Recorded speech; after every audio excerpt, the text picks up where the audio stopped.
একেবারে সুরক্ষিত নয় ভারত বাংলাদেশ সীমান্ত। একের পর এক অভিযানে অবৈধ বাংলাদেশি ভারতে প্রবেশের ঘটনা প্রকাশ্যে আসছে। ফের একবার সীমান্তরক্ষী জওয়ানের হাতে আটক বাংলাদেশি যুবক। ধৃত বাংলাদেশি যুবকের নাম জাহিদ মিয়া, বয়স 32 বছর। তার বাড়ি বাংলাদেশের সুলতানগঞ্জের ফেন্সিগঞ্জ এলাকায়। ঘটনার বিবরণে জানা গেছে, উত্তর ত্রিপুরা জেলার ধর্মনগর থানাধীন ভারত বাংলা সীমান্তের রাগনা সীমান্ত দিয়ে বাংলাদেশ থেকে ভারতে অবৈধভাবে পারাপারের সময় টহলরত সীমান্তরক্ষী জওয়ানের হাতে ধরা পড়ে জাহিদ মিয়া নামের এক বাংলাদেশি যুবক।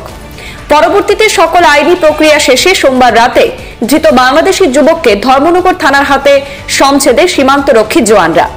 এদিকে ধৃত বাংলাদেশি যুবক পুলিশি জেরায় জানিয়েছে, 2014 সালে প্রথমবার দালাল মারফত ভারতে প্রবেশ করে বেঙ্গালুরুর একটি বেসরকারি সংস্থায় কর্মরত ছিল। 2 বছর পর সে আবারও দালাল মারফত বাংলাদেশের বাড়িতে যায়। এবারও বাংলাদেশের শেরিং মিয়া নামের এক দালালকে 4000 টাকা দিয়েছিল তাকে ভারতে প্রবেশ করিয়ে দেওয়ার জন্য। অপরদিকে স্থানীয় পুলিশ জানিয়েছেন, পাসপোর্ট একটি মামলা নিয়ে তদন্ত শুরু করেছে পুলিশ। মঙ্গলবার ধৃত বাংলাদেশি যুবককে ধর্মনগর জেলা ও দায়রা আদালতে সোপর্দ করা হয়।